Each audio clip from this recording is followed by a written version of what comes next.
Hello to all my friends and family, and welcome to this episode of Jim's 5am Club.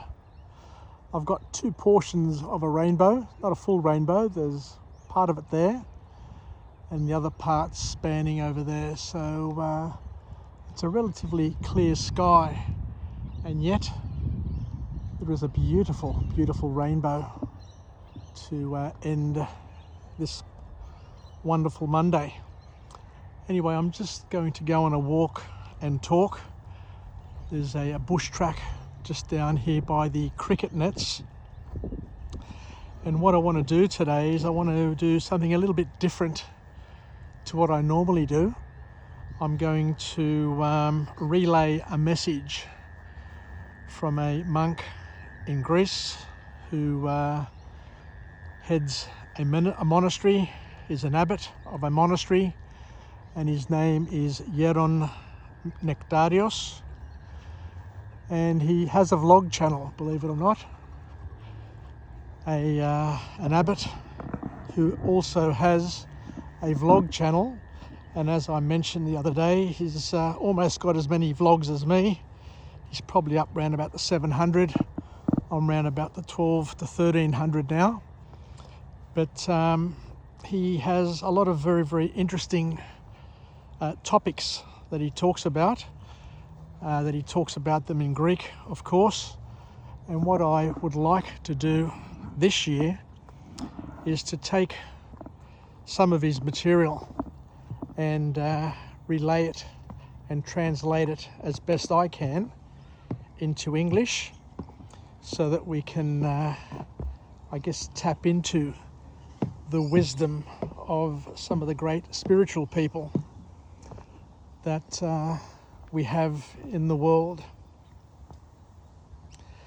So today's talk is entitled The Certificate of Health, and how we can find parallels in ancient times, in the scriptures, in the Old Testament, in the New Testament as well, and to find how we have these parallels that reoccur in our daily lives in 2022. So Elder Nektarios kicks off his vlog where he talks about the scripture account by Luke, where he talks about the 10 lepers, the 10 people who were suffering leprosy that Jesus came across on his way from Galilee through Samaria to through Judea, on his way to Jerusalem. So it's quite interesting to find this parallel and to understand that there are similarities, similar sort of issues that have impacted humanity over the years. So what we're going through today with COVID-19, with lockdowns, with vaccinations, with isolation, is nothing new.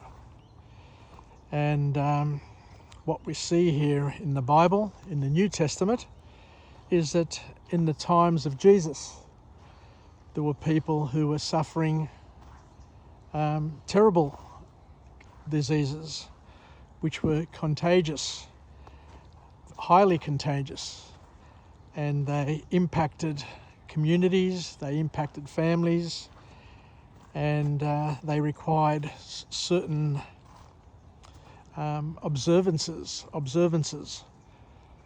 in order to protect the community and to maintain, harmony amongst families and people.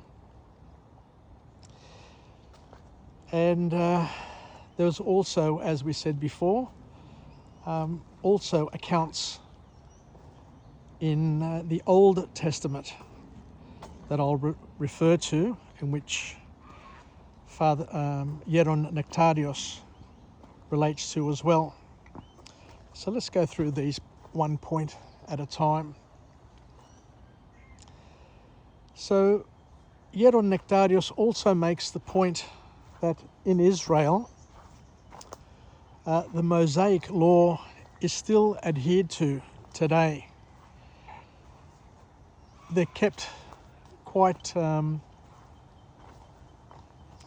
to make sure I'm going the right way. They're, the Mosaic law, according to the author, or to the Yeron, is observed even today. So if you're travelling on an airline, or if you're in a hotel and it's a fast day or whatever, what the Yeronda is saying is that if it's a strict fast day, then fasting food will be provided, and you're called on and you're expected to uphold the fast. So as you can see, it's been raining. The water's running quite freely from this location where I am today, and I'm standing on a rock overlooking this little pond, and I'll continue the vlog from here. So according to the Gospel of Luke, there were 10 men lepers who Jesus came across in his travels, and they were suffering severely from leprosy. And as we said, leprosy is a highly contagious disease that maims and disfigures the body and causes grief to those who are suffering, and also those around who could catch the disease. And the 10 lepers asked Jesus to help them, to cleanse them of their disease. And Jesus' response to the lepers was for them to go to their elders and have them examine them. So when we talk about the elders, we're talking about the high priests. So Jesus instructed the lepers to go to the high priests to examine them. And we'll find out a little bit more about why he asked them to go to the high priests to be examined. But in the meantime, on their way to the high priests, the 10 lepers were cleansed of their horrific disease. So it's important to understand that all 10 were cleansed, all 10 were miraculously cleared of their ailment, of their life-limiting, painful ailment. But only one came back to Jesus to thank him. And the one that came back to Jesus wasn't a Jew, but a Samaritan. So this is an important sort of point to make. So of the 10 of them, the one that wasn't a Jew was the one who came back to thank Jesus for the cleansing and cleaning him of his disease. And Jesus said to this one Samaritan who came back, "Didn't all 10 get cleansed? Where are the other 9? Only one came back to thank God." So what this shows is that Jesus, in his mission, was here to help all, not just the Jews, not just the Greeks, but everybody who believed in him. And he said to the one person who came back that, that you are cleansed, and he said that you are, or he alluded to that he was both healed in body and soul, whereas the other 9 who didn't come back to thank God were healed in body only, which is a big and significant sort of distinction to understand. So let's examine now a little bit more about why Jesus asked the 10 men to go to the elders and the priests. And to understand this better, to understand the significance of this instruction, it's important to go to the Old Testament. And in the Old Testament, specifically, we will look at Leviticus. So we've got Genesis, Exodus, and then we have Leviticus, which talks about instructions, the laws, the way things were managed from the Old Testament times. And in the Old Testament times, the priests, the elders, were also doctors. They were the most educated within their communities. Just like today, doctors are among the most educated of the people that we have in our communities. Even more so in Old Testament times, according to Elder Nektarios and the Old Testament, Leviticus specifically, states that the elders, the priests, were the doctors, the healers. And back in the ancient times, people suffered leprosy. It's a disease which traversed a number of generations, a number of people.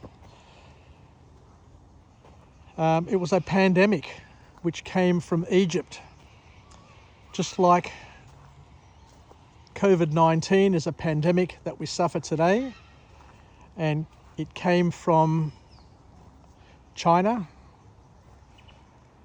In the ancient times, in the Old Testament times, leprosy is said to have come from Egypt.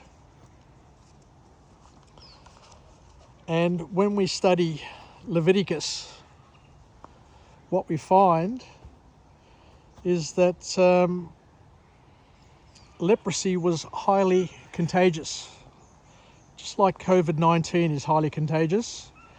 And in order to deal with this issue, Moses came up with a number of outcomes,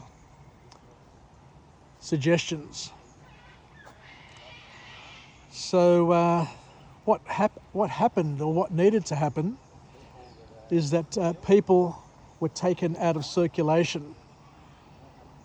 So people, similarly to COVID-19, were not allowed to mix with others for fear that the pandemic, that leprosy, would spread. So they wouldn't be allowed to go to supermarkets, wouldn't be allowed to go on transport or be transported, and they weren't allowed to live at home with others, so they were in strict isolation, so to speak. And the rules were that if you saw somebody who was a leper approaching, you'd have to call out and they would have to call out as well that they were unclean 3 times. So they offer a warning to others as to the circumstances that they were in, and they were forced to socially distance in those times. And it was quite dramatic in the Mosaic law that the houses and the possessions of those who were suffering leprosy were destroyed.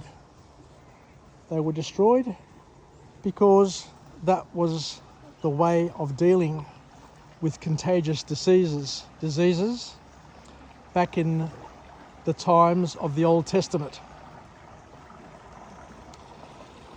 And it was pre-antiseptic times, pre-deep clean times, whereas these days we tend to clean the houses and sanitize, whereas in those times they had to destroy everything, burn and destroy everything to save people from being infected. And when you got better, when you saw you were getting better, you needed to go to the elder, the priest, who was also a doctor, and get a certificate of health that would then allow them entry back into society. Very similar to our vaccination certificates, very similar to our PCR tests, that unless you get a negative test result, then you can't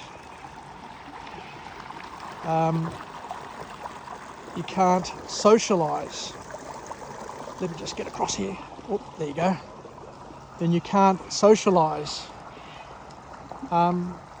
And back in those days, you needed to isolate because leprosy would start off with the hairs on your body first going white. So the hairs on your arm, the hairs on your back, if you're a hairy man or a woman, the hairs on your head would start going white, where the disease was starting to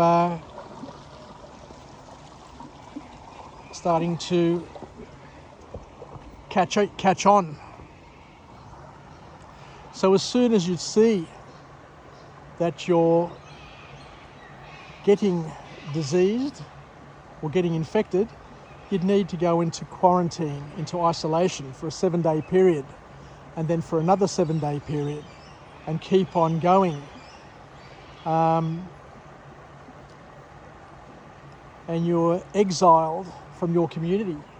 You're exiled from participating in society for as long as it took for you to get better. Which is interesting. Very, very similar to what we're seeing today. And lepers in the time of the Old Testament needed to be identified from a distance. They needed to have their heads uncovered. In the days of the Old Testament, the Jews would cover their heads. It was just the way of a way of the religion. The heads were covered.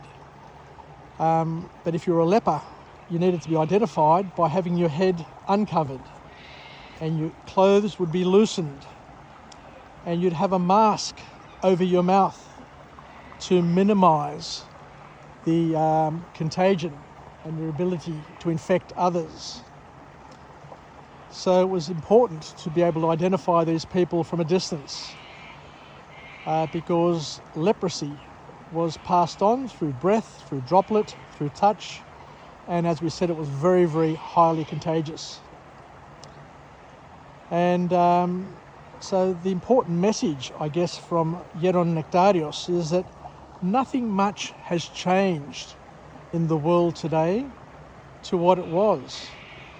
Doctors back then, the priests, the elders, would give health certificates in the New Testament and the Old Testament. And Jesus instructed people to go and see your doctor. If you're ill, go and see your doctor to get a clearance, to get healed. Jesus could have healed them and told them not to do anything, but he clearly gave the instruction, observing the Mosaic law, to go and get a health certificate from the elder. So the bottom line is that we need to listen to our doctors, and we need to look after our health, and we need to consider others so that we don't infect them, and we do whatever we can to minimize the contagion and the impact on other people. So I guess we've learnt from this scripture reading, this scripture learning, that God and church and medicine work together, and that in the Old Testament and the New Testament, the freedom of people was impacted. If you were sick and you had a contagious disease, then the last thing you would do is to complain about not being free to see your family, not being free to go to the supermarket, not being free to travel. Because you were sick, you were ill, you were a danger to society. And once again, it just reminds us about the importance. Just need to cross over here, so let me just do a leap of faith. All right, I made it across safely. We need to understand and appreciate the importance of being patient and observing the health orders, because the health orders aren't there to harm us. The health orders aren't there to chip us and control us or to kill us. They're there to minimize the impact on your health and the health of those around us, especially the ones who are vulnerable, the ones who have got secondary health conditions, underlying health conditions, the ones who are older, the ones who are vulnerable for many different reasons. So there you go. Thank you very much for joining me on this episode of Jim's 5am Club. It's an absolute pleasure and an honour to be able to take material that is presented by a highly spiritual and very well-versed leader of the church, and to translate it as best I can. At the end of the day, I've interpreted it as best I can, and I've translated it as humbly and as accurately as I can. As I say, I'm not a theologian, I'm not a priest, but I respect the word of the church leaders, and think it's important to be able to take a different perspective, a perspective that looks at a longer timeline, a perspective that shows us that what we're going through now isn't very different, isn't very new to what mankind has been experiencing for time in memoriam. So we're talking about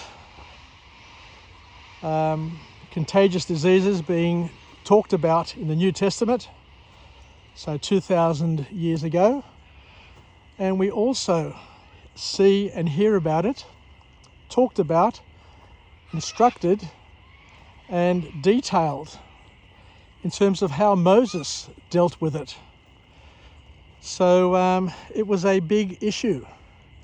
It was an issue that impacted the livelihood of God's people. And yet, somebody had to show leadership. Somebody had to step up and tell people what they needed to do in order to try and get through these challenges as effectively and as efficiently as possible. So it just goes to show nothing much changes, and we will all eventually face the same issues sooner or later in our lives. So thank you for joining me on this episode. As I say, these are always tricky topics to talk about, and they're very tricky, they're very sensitive, they're very emotive. People get very, very carried away. They overreact. They read into it a lot more that needs to be read into it. At the end of the day, when trouble starts or when trouble comes our way, what we need to do, each and every one of us, is to have a sense of urgency in order to put ourselves in the best possible position to minimize any suffering. So thank you very much, and I thank Elder Nektarios for giving us his perspective, the church's perspective, and being able to link the Old Testament with the New Testament and make it, I guess, make us understand a little bit better why it's important to listen, why it's important to obey, why it's important to collaborate and cooperate, and not to have our own selfish individual opinions that could sway the opinion of the majority. Anyway, take care. I look forward to coming to you again from a different place with a different message of empowerment, whereby I do more of Elder Nektarios' talks, where I can translate them and pass them on to my children and grandchildren, and hopefully they can survive many generations of scrutiny. At this point in time, I also thank my parents for teaching me Greek and being able to at least understand well enough. I was born in Australia, I grew up in Australia, and yet I can understand Greek well enough to be able to not only listen and understand what a church person can say, but also to take it and to translate it as best I can so that others can benefit from that empowering message. This series that I do, Jim's 5am Club, has a sub-series, and today's sub-series, the ones that I talk about my Greek orthodoxy, I entitle My Greek Orthodox Odyssey. And hopefully I'll be able to get through hundreds of Elder Nektarios' talks and translate them for those who are interested. As I say, it's not for everybody, but for those who have an interest, he is a valuable source of information. And what I will do is I will attach his version of the vlog to this video in the notes below my YouTube channel.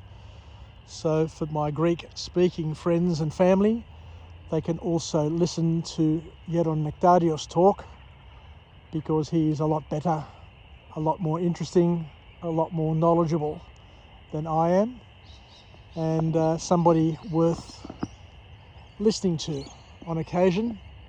And as I said, he's got about 700 vlogs, and each and every one of them has pearls of wisdom. Take care, Yasas, Doxa tau Theo, and we'll chat again. Bye for now.